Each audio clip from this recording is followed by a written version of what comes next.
Happy Friday and welcome to the Bulwark podcast, except for those of you who might be owning some Twitter stock this morning and woke up to find that Elon Musk has decided maybe he's going to put the whole deal on hold, quote unquote, on hold, which not surprisingly caused Twitter stock to drop by about 20% as of the time that we are recording this.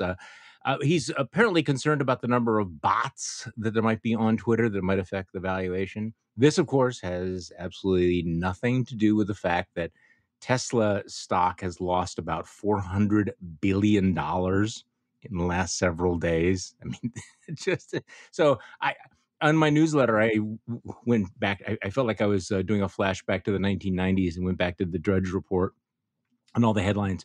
Musk Twitter deal on hold, shares plunge, top execs quit, short seller founder trolls, Tesla wipes $400 billion since acquisition plan. So this is going pretty much about the way that we should have expected. Joining me on today's podcast, which is going to be jam-packed and should come with all kinds of trigger warnings, Professor Emeritus Tom Nichols. Good morning, Charlie. By the way, congratulations on the emeritus thing, though. Thank you very much. I am honored, and good on you for sending out the trigger warning. Oh yeah, there's gonna be a trigger warning. So I had an idea for your last book was The Death of Expertise. I just have a suggestion, and it's free. And maybe if you don't write it, I will write it, but you'd be better at it than me. I would call it the stupidity of brilliance. And just bear with me. Guys like Elon Musk, I'm willing to stipulate, are brilliant in their field. But when they get out of their field, they are often profoundly stupid. And I was thinking about his comments the other day about how he's going to moderate content on Twitter. And his position seems to be, well, the First Amendment is going to be my standard. So if it's legal, I'm not going to have any other standard. It occurred to me that he really hasn't thought about this for more than 5 minutes, and he has no idea what he's getting into, especially when you have the hate speech, the cross burning, the porn, all of this junk that the government can't ban. But most private businesses would think not really a good business model for me. And I just don't think that he really has any idea what he's getting into, which doesn't mean he's not brilliant. But sometimes brilliant people can be really stupid because they don't know what they don't know. Are you following me? Are you making notes for the next book? No, I'm stealing the idea and I'm writing it down. Okay. What I was thinking actually while you were saying this is when you talk about him getting outside his field, and getting into a field where he's really not very smart, and that field is, life, relationships with human beings and normal people. He's brilliant at what he's brilliant at, but it's a really narrow, and I think a lot of these guys end up proving that what they're really good at is a very narrow skill set. And I'm just going to go all intellectual on you for a minute and say there's this kind of famous metaphor about this: foxes and hedgehogs. And foxes know many things, hedgehogs know one thing, and they know it really deeply and completely. And guys like Musk, and like most engineers, by the way, they're hedgehogs. They know their stuff and they know it down to the molecular level. But then you say things like, what should you do when you're getting on an elevator in a crowd? Mm-hmm. And they're like, I don't understand the parameters of this question. Should you chew with your mouth closed? I don't know what you're talking about. And so they are really kind of helpless outside that. And I think, there is just this kind of weird. And Zuckerberg has it too. And a lot of these other guys, they're just, they don't function like normal human beings outside of their specialists. It's like their alien masters haven't taught them how to mimic normal human behavior yet. And so that's a lot with a lot of people. So unfortunately, we're living in an age, a political age of celebrities, billionaires, and hedgehogs. A lot of these billionaires are kind of hedgehogs. They made their money and they decide, hey, because I have this one skill set, I should be a United States senator. Right. I'm good at everything. I must be good at everything because everybody around me always tells me that I'm good at everything. And look, I succeeded at this. And how much different can that be? Okay, so I need your help on this. The best story of the day. I mean, there's just kind of the best political story of the day is this MAGA world meltdown going on in Pennsylvania. Yes. For the parameters of this, Trump has endorsed Dr. Oz, who is the, huckster hedgehog medical quack, whatever, who's running. It's a close primary between him and McCormick, who's a normal human being who's decided to pretend to be maggot, and so everybody's been focused on them throwing shit at one another, and suddenly everybody's realizing. I mean, so again, they've dumped tens of millions of dollars ripping each other down, and then suddenly everybody wakes up and finds out this third candidate, this up until now, until 5 minutes ago, obscure candidate named Kathy Barnett, is surging in the polls. And people are freaking out about it because, well, she's a little crazy. She's an Oppo researcher's dream. And so now everybody is going, well, no, wait. She's too MAGA. She's too anti-gay. She's too all of these things. And so guys like Sean Hannity, who had built her up and kissed her up and said how wonderful she is, are now going, no, we need to stop her. Donald Trump actually put out a statement saying, hey, she's wonderful and all of this stuff, but there's no way she'd win this election. So, okay, this is where I need your help, Tom Nichols, former Jeopardy champ. So, Tom Nichols, analogies for $200. The GOP and Kathy Barnett, it's like we grew the baby alligator in the bathtub and we didn't think it was going to grow and eat us, okay? Like the guy that has the boa constrictor as a pet and then wakes up one morning and finds it strangling him. And let's not forget international relations metaphors, the Iran-Iraq war. Yeah, it is so interesting. Look, I mean, here's the problem with you play with fucking fire, you get burned. And so these guys have been, hey, that's like throwing it. What is that one scene in the movie where the guys, are playing with they go to a gas station and they're playing with the gasoline and everything, they're throwing it around? Zoolander. Oh, okay, great movie. One of the great movies of our time. And then, of course, somebody lights a match and everybody blows up. I mean, these guys on the right in the MAGA world have been playing with kerosene and matches for so long, and it's like, oh shit, man, oh god, this could get out of hand. Really? Say this stuff, it's all fun and games. If we're going to go for movies, and I know we have some other movie references coming up, it's all fun and games until somebody gets shot in the leg from Armageddon. It's funny until you start looking at the actual damage that's being done to the country.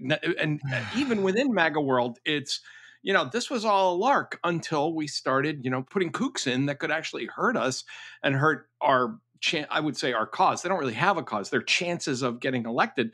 But this is a throwback as well to I'm not a witch. Oh, yeah.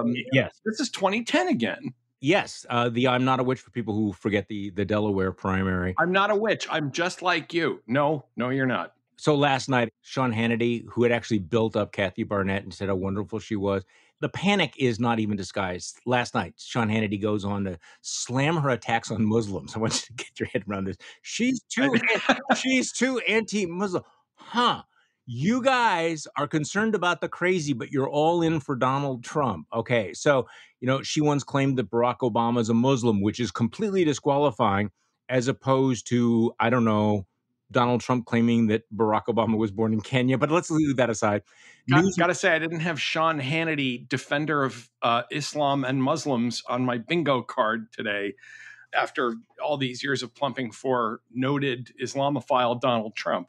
Oh, this is screwing up my entire bracket here. I'm just getting started. Newsmax. By the way, you're on the board for the first F-bomb today. I'm just going to point that out for the audience. So this is not a surprise.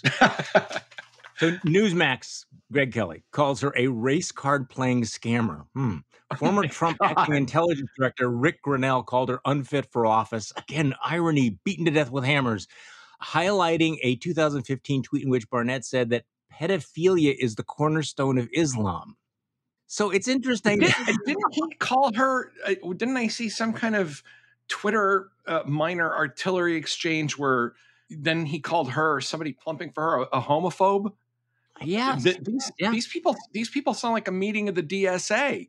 Now, with you're a racist, well, you're a homophobe, and suddenly they've rediscovered identity politics in a very personal way. Well, I mean, I'm trying to just put this in the context. So here we have an entire political party enthralled to a guy who came down the golden escalator and talked about Mexican rapists and then said that he's calling for a complete and total ban on Muslims. And here's this woman over here in Pennsylvania who goes, yes, I think that Muslims are dangerous. Oh, well, wait, where's this coming from? You need to Whoa. draw lines here, people. Whoa. Yeah. Well, remember that the most important qualification is not losing. They don't really care about any of this stuff. And I think that's one of the things. And on a more serious note here, what it really tells you is it's perfectly okay to have all of these racist attitudes as long as you're not going to parlay them into losing a seat. You can be a racist and a kook as long as you win. Then you're forgiven. There is no actual issue of principle here. That's the part that makes it really funny is suddenly, all this throat clearing and harumphing about, well, this person. No, this is that's all bullshit. This is all about, head cutting. And can we go back to Dr. Oz for a moment? I'm sorry, but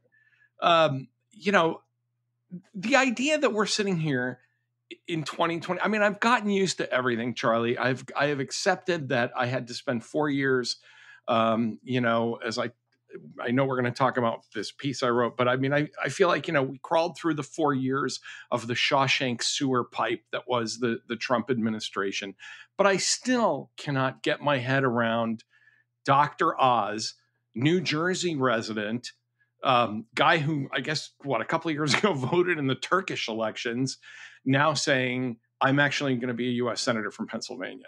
I just can't put my arms around any of this anymore. The world, I feel like if I were working at Saturday Night Live, if I were working at Weekend Update, I'd just throw everything in the air and say, I quit. All we can do is just read the news because you can't actually write this stuff.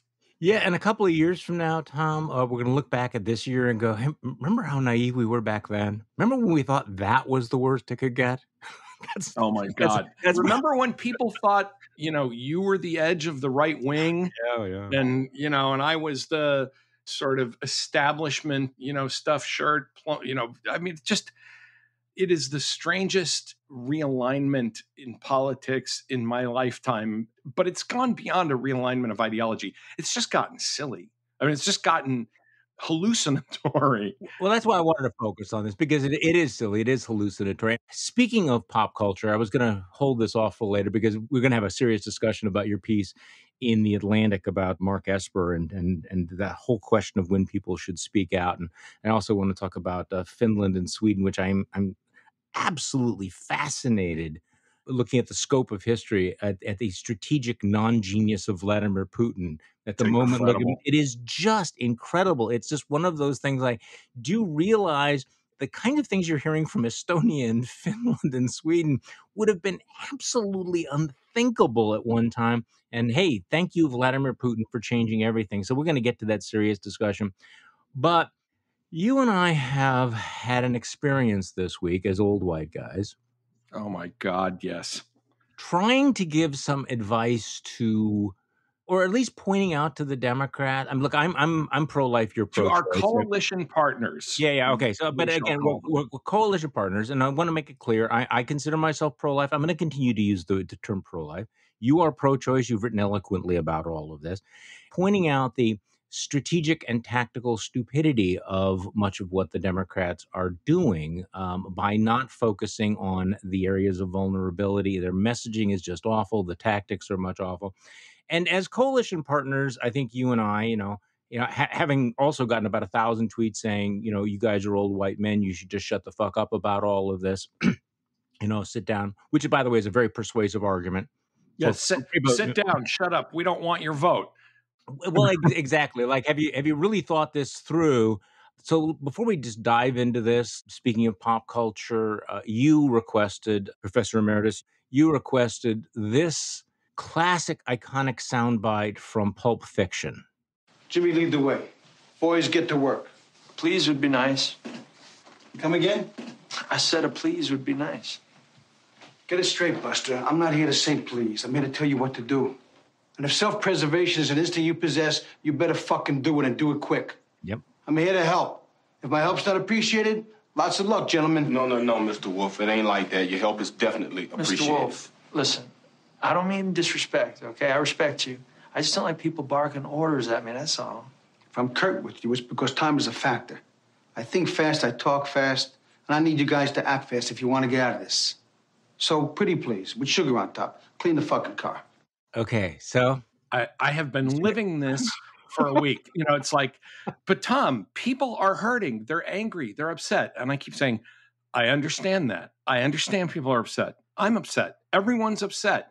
But that's not a good reason to do things that are counterproductive.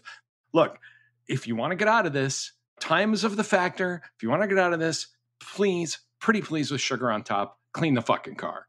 And it just becomes this torrent of sit down, you don't understand, you know, you don't have a uterus. And it's like, look, this isn't therapy. This is politics.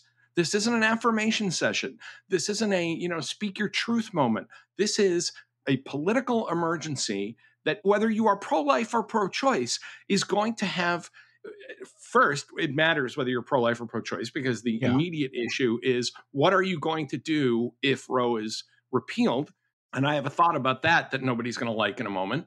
But the other is that this is going to motivate a lot of people to go to the polls. But is it going to motivate your people? Are you going to compound the danger of this problem where Roe is going to be overturned and then you're going to lose the House and Senate on top of it? And instead of, you know, caterwauling at your allies, you know, a please would be nice. I don't like people barking orders at me. Look, just take the advice or not. But this is actually not the time for emotion-driven outcomes. This is a time for ice cold strategy. And the thing I was going to say about what comes next, and part of the reason that I'm so pissed off is that for years I have been saying, Democrats, I don't think abortion is going to be outlawed in America, not from coast to coast. But if it is fought out state to state, start paying attention to state and local elections because that's where you're going to have to duke it out. You're going to have to control state houses. You're going to have to make sure that you have secretaries of state who will actually do things like, you know, count votes. You will have to have city councils and all of these things. And the answer was always, shut up. You know, nobody cares about that. We elected Obama twice. You know, Hillary Clinton got 3 million more votes. That one always comes out of the woodwork as if that fucking matters. You know, on and on and on until finally I really do get to the point of saying, listen, I'm here to help. If my help's not wanted, gentlemen, best of luck. I don't know what else to say at that point. And that clip keeps coming back into my head every time this torrent of anger comes out where all I'm saying is I don't disagree. In fact, I disagree with most of these folks less than you do, Charlie, because I think abortion should remain legal. You know, but like you, I am staggered by the tremendous stupidity. And, you know, it's funny, this stupidity of this Senate vote, this performative bullshit of let's go for the most extreme bill that we know has no chance instead of a bill that simply codifies Roe and working out from there. It's even brought in people that normally I haven't seen comment on stuff like this. People like Ian Bremmer, you know, other folks out there kind of in the commentosphere, the punditocracy, you know, whatever you want to call us, saying, what were you thinking? Mm-hmm. What was the point of this ridiculous vote that you knew you were going to lose on the most extreme version of a bill that couldn't pass? And I just find myself kind of staring at the newspapers and at my computer screen and saying, you know, am I crazy? What the hell is going on Well, here? let me try to put this as clearly as I can because, you know, based on the comments and the reaction I get, there are a lot of people who, you know, just think I don't understand what you're talking about. You know, what's wrong with this? We put the Republicans on record. Look, the goal here was messaging, and you put your opponents on the defensive and you split them. Instead, Chuck Schumer managed to split his own caucus. No Republican is on the defensive about this. Now, there were obvious alternatives to the bill that he put up, which, by the way, did not codify Roe versus Wade. It went much beyond that. That's how he lost Susan Collins and Lisa Murkowski, probably also Joe Manchin. He could have put this Collins-Murkowski bill, which does actually codify Roe versus Wade, up for a vote, and he would have gotten a bipartisan majority. It would have fallen short, but at least it would have split the Republican caucus. He could have put Republicans on the defensive by forcing a vote on the exceptions for rape, incest, and the life of the mother. He could have cast the Republicans as extremists by proposing protections for the rights of women with ectopic pregnancies. I mean, they could have even forced a vote on codifying Griswold, which protects the right of contraception. Instead of, putting something that would be, rather than appealing to your gettable colleagues, he put up a bill that was Mitch McConnell's messaging dream. And Absolutely. The first thing I thought was, who wrote this? Mitch McConnell? But they've done this over and over and over again on issues like voting rights. Okay, so I'm not really familiar with Dimitri Melhorn, but he was quoted in the Liberal Patriot explaining why this messaging fumble matters so much. Let me just read it. It's a couple paragraphs. The fight about abortion is all about framing. Most Americans are in the middle. Republicans range from moderately pro-choice to hardline pro-life, but nobody really cared because Roe was the law of the land. The hardline pro-life position, in other words, did nothing to bother most voters because it was just theoretical. Democrats' historic track record in attacking people with even soft pro-life sympathies and then purging them from the caucus created this current moment of threat to women by helping associate Democrats with an extremely unpopular position rather than the safe, legal, and rare positioning, Bill Clinton's, that actually wins elections. Democrats are intensely skilled at allowing the GOP to get away with unpopular extremism by running to their own extreme. And they followed this up, it's important to say, with talking points, I guess, from Planned Parenthood to the caucus in Congress, to the pro-choice caucus in Congress that said, don't say safe, legal, and rare anymore. Don't use the word, this is really the mind blower, don't use the word choice. Oh, you mean the word that has been the successful coalition rallying point for 50 years? Well, choice is not. And I guess there was all this turgid Soviet-like prose that it does not reflect the life experiences of Black women and women of color in the struggle for, I can't, again, I read it and I thought, is there like a Republican mole at work here making this stuff? This is incredible and compounding the error of that bill and then handing out these talking points that to the average person are going to sound, leaden and ideological and dogmatic, when all you have to do in this election is to peel off a couple of percentage points of people who are really concerned about this and many other issues framed as extremism, framed as that the Republicans are just scarier than just as scary as they were in 2020. And I mean, it is just the own goal, the cell phone. They are at Putin levels of cell phones here. Okay, so in case people are not familiar with this, the pro-choice caucus just sent out, quote unquote, messaging materials to House Democrats on Roe. And one of the recommendations was they had a little chart, harmful language and then helpful language. Harmful language, choice. Helpful language, decision. So you're not supposed to say choice, you're supposed to say decision. You're not supposed to say safe, legal, and rare. You're supposed to say safe, legal, and accessible. You're not supposed to say unwanted pregnancy. You're supposed to say unexpected pregnancy. And apparently this comes from some of this Planned Parenthood stuff. But okay, so these are the geniuses that brought us Latinx. Yeah. The folks who brought us Latinx, joined their hive minds together to come up with this new set of words. And Liz Smith, I think, is, she's a Democratic consultant that people know who she is. She ran Pete Buttigieg's campaign. She says, look, if this debate devolves into policing of terms like pro-choice, pro-life, and safe, legal, and rare, we will absolutely lose it. We cannot purify ourselves into oblivion on a majority issue like this, but it seems like our side is doing everything to make that a reality. And all the Republicans have to do, and there's no guarantee that they will capitalize on this because this Republican Party, as we just talked about with people like Kathy Barnett, is completely nuts. But, this is another one of these cases. And I used to say this to Democrats for years, back when I was a Republican. All the Republicans have to do to get elected is just get out of the way. Yeah.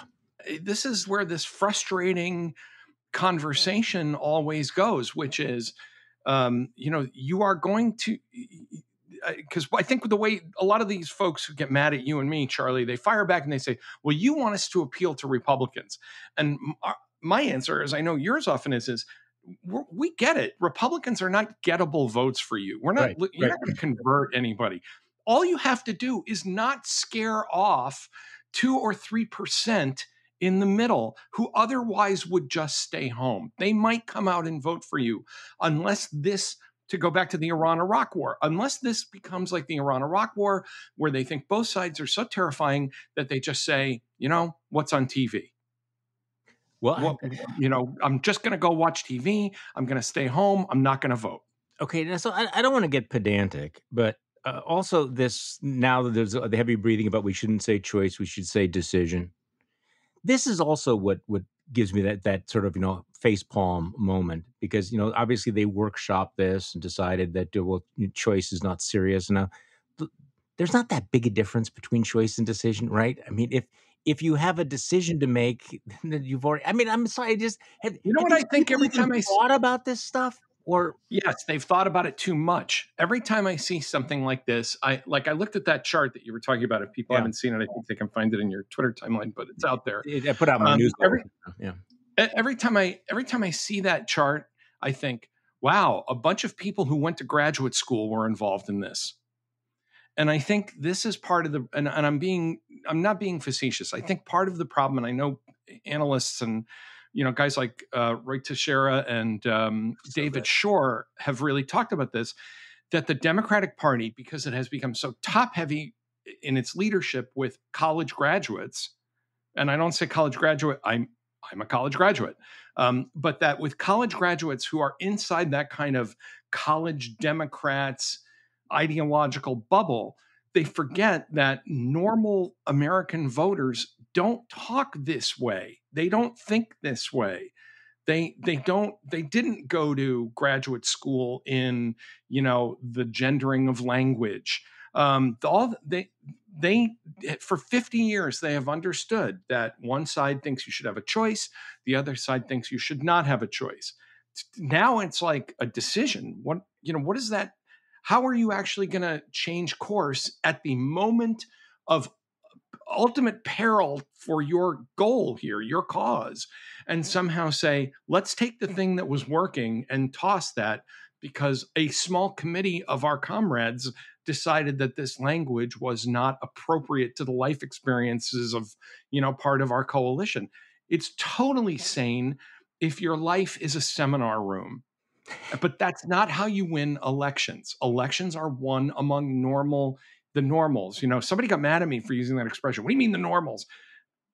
People listening, the normals, people who do politics and who write and work in politics, the normals are people whose lives are not governed by politics every day. The ordinary citizens who just go about their business, the people that you're trying to get to vote for you, who don't spend their day immersed in position papers and polls and things like that.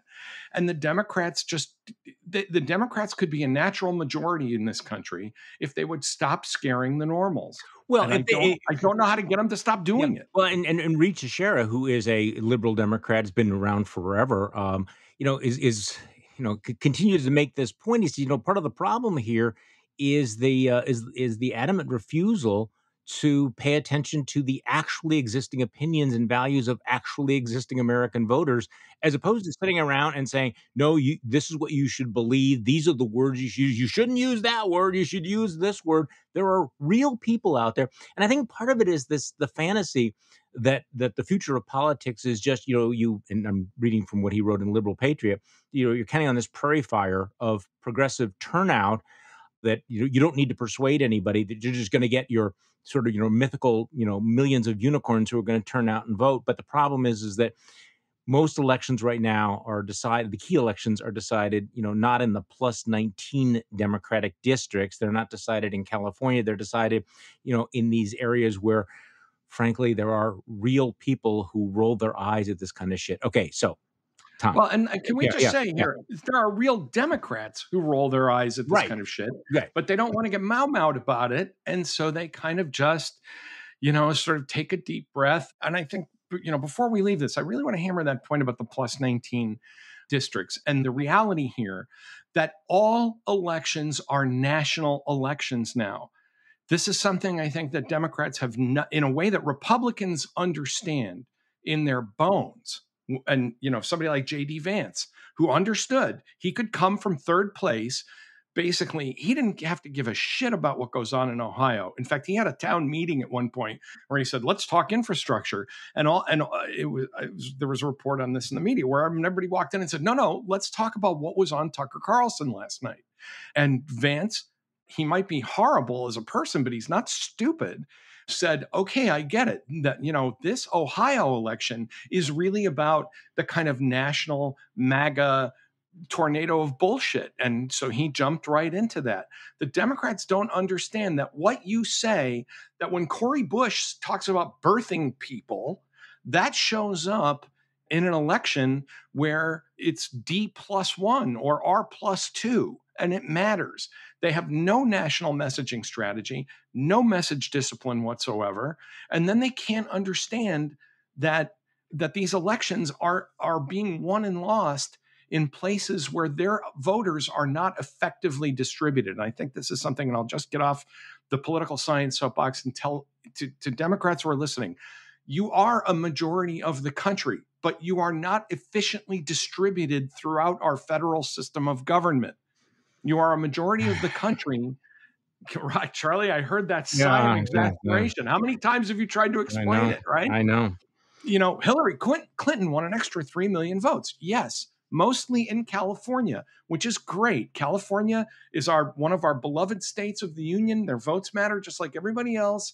But in the federal system where we elect a president by electing a majority of the states, winning an extra 3 million votes in California or New York or Florida or wherever, you have to spread that win efficiently throughout the rest of the Electoral College. And even in congressional districts, because the minute you and I talk about this, people will scream about gerrymandering, which happens, voter suppression happens, but those are meant to affect marginal elections. They are not meant to affect big turnout election. Those are meant to affect an election where it's 1 point difference.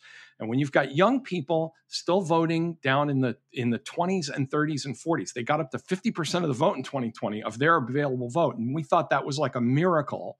When you have turnout constantly falling in the off years, you just can't keep complaining that somehow you're being cheated out of these elections. Bad messaging, low turnout, ineffective distribution of your votes. And one last point, spending money stupidly. Stop seeing if you can knock Mitch McConnell off in Kentucky with $100 zillion. Spend that money electing Secretary of States in the Midwest. Send that money to state representatives, state legislative candidates whose entire budget is a credit card at Staples to do their copying. Help those people out, instead of trying to dump money into knocking off, completely invulnerable guys like Mitch McConnell. But, once again, we're going to get yelled at for not understanding the emotion and the anger and the depth of feeling. And once again, I'm going to say, here to help, gentlemen. Our help's not appreciated. Good luck. Okay. I did that all without taking a breath. I know. I kind of want to spike the football here, but I want to hear what you had to say about Mark Esper as well. And I also want to talk about this amazing story about Sweden and Finland. So let's do that right after this. Do you hate hearing ads? If so, I've got a solution for you. Join Bulwark Plus, where members enjoy ad-free editions of this show and all the podcasts in our Bulwark network, like Beg to Differ with Mona Charen and The Focus Group with Sarah Longwell. There's also the member-only podcast, The Secret Show, and The Next Level with Tim Miller. You can give a Bulwark Plus membership a try for the next 30 days for free. Simply go to thebulwark.com/Charlie to claim your free trial today. This offer is exclusively for listeners of this podcast, the Bulwark Podcast. That is thebulwark.com/Charlie. All right, we are back with Tom Nichols. And look, the flogging is going to continue until morale improves, just for people who are wondering why we're going to keep talking about this. So I have obviously very mixed feelings about reading the Mark Esper stories, the former Secretary of Defense, who's out with a book Well, that seems to be the new meme. So and so waited until they had a book to tell us how horrible the Trump administration was and how close we came to some sort of political Armageddon. So you had a piece in the Atlantic, though, where you kind of came up with a standard for when to speak out. So just tell me a little bit about maybe. I mean, number one, Mark Esper has spoken out. He didn't speak out earlier. He also didn't speak out when he was in office because he thought that he would get fired, and I don't know, Judge Janine would be put in charge of the Department of Defense if he did so. Give me your standard. Give me your take on this. Well, and I'll just some shameless self-promotion. It was a piece in my newsletter at the Atlantic called Peacefield, which you should all subscribe to. Outstanding, which I do subscribe to.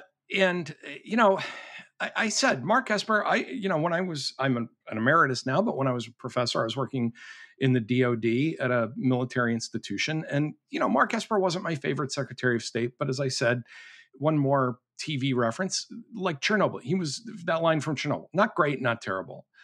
But the thing he did right, and I think that we do have to give him, credit for honorable service, is that he was body blocking all kinds of crazy shit going on in the Trump administration. And that led me to say, look, the people who constantly, like the people did this to Deborah Birx as well, saying she should just resign. She should just walk out and resign. I think, with especially in the national security arena, people like Esper, their argument that the people who will come after me are worse is a legitimate argument. Yeah. And who came after Esper? A hack, a nobody named Chris Miller, who, most people, if you ask them who was Secretary of Defense after Esper, they wouldn't be able to come up with the name. And that was the point. Miller was supposed to be the acting Secretary of Defense who was supposed to fly around on a plane and stay out of the way while Kash Patel, and all these other guys were texting and sending emails and basically trying to help Trump stay in office. So my answer to all this was, look, I think in a lot of positions, resignation, especially if you think it's not going to get much worse or much better, you can't keep selling your soul. That's fine. But for a guy like Esper, I totally get why he didn't just, as they say in the military, why he didn't just throw his stars on the desk. Generals don't do that either. Right. It's very hard. Used to teach civil military relations, talking about, guys in Vietnam, right? Generals saying, I can't just walk into LBJ and say, go fuck yourself. You're right. Because I've got men under me, guys in the field. It's 1960s. There's a Cold War. I can't just throw my stars and say, I'm going to Disney. Fuck you. People of principle don't do that. On the other hand, people of principle also don't wait until they have a book deal to tell us that the president is unhinged, that the president is a danger to the country, that the president wants to shoot missiles into Mexico, that the president wants to shoot unarmed protesters, that there is a plot afoot to subvert the Constitution.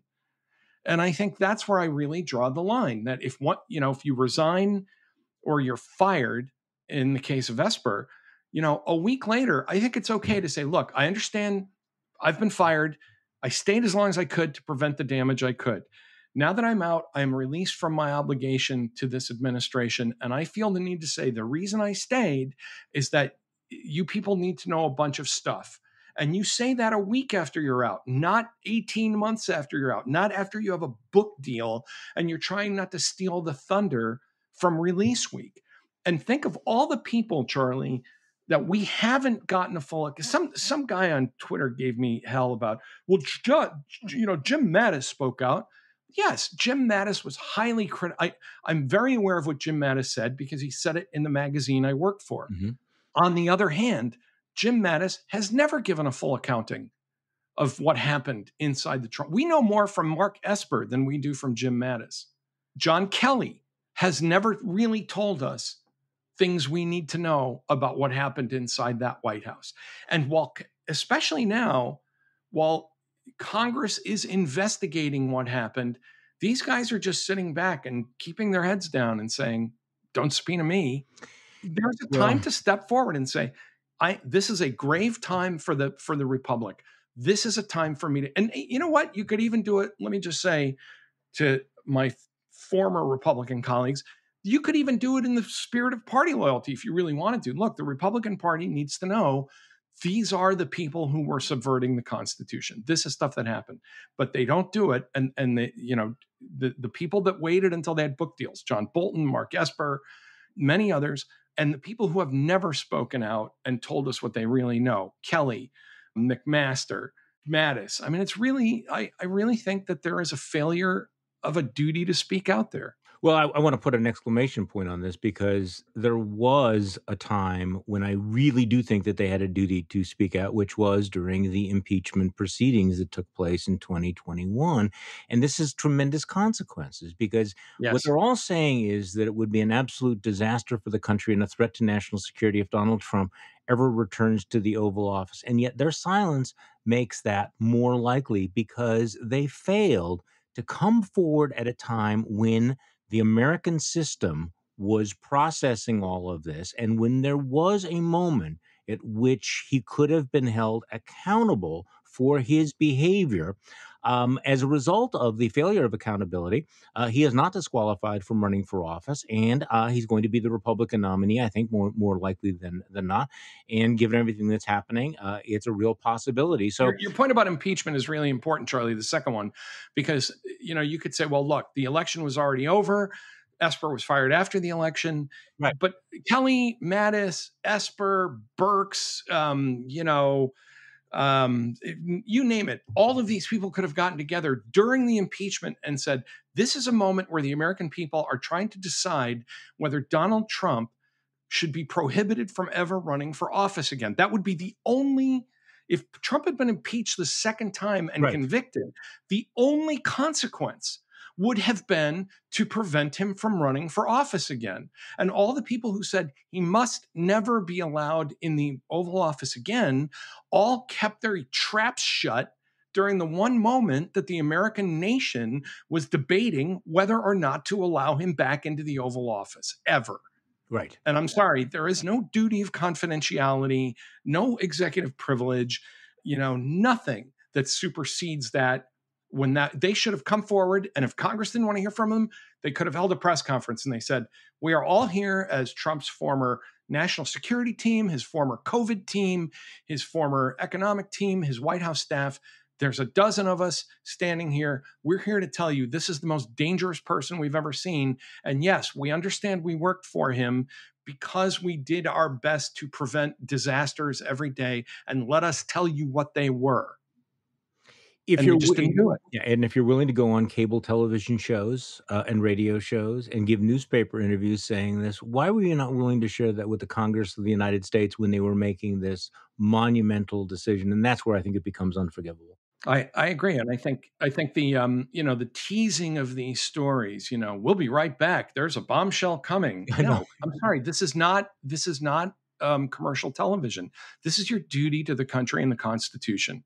And while I can honor I said at the end of the piece, I cannot imagine the pressure, what it would feel like on my shoulders to know that we're basically living through night of Camp David, that the president is unhinged, that he wants to do illegal and dangerous and unconstitutional things. But there comes a time where if you want that position of responsibility, then you need to honor the requisite level of loyalty to the Constitution that requires and to step forward. And they didn't. And and I think part of the reason we're in the jam we're in now is because I just want to say, Charlie, I think the other reason is that the public needs a narrative that is more than, John Kelly saying, boy, I didn't really like that guy. Right. They need to be grabbed by the lapels.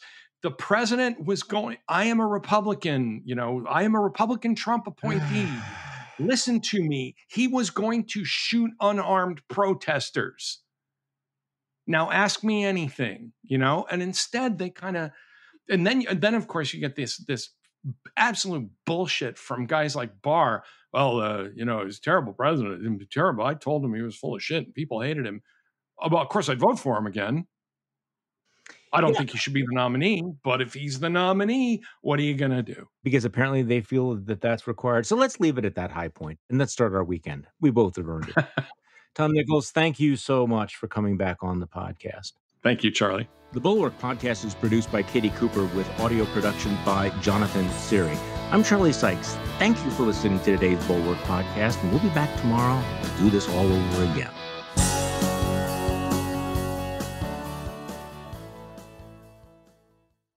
Just Getting Started with Susie Schuster has stories of humble beginnings and humbling moments from inspiring people. Angela Kinsey. Listen, I was on set one day on The Office, and I was like, we were talking about what's your good side. And I said, there's nothing really to that, right? That's like, no, there is. And our camera operator, Matt Sohn, that I had known for 8 years, and I go, Matt, what's my side? He was like, this side. I was like, seriously? He goes, yeah. He goes, I always try to frame you that way. I was like, why didn't you tell me 7 years ago? The new Just Getting Started with Susie Schuster. Listen wherever you get your podcasts.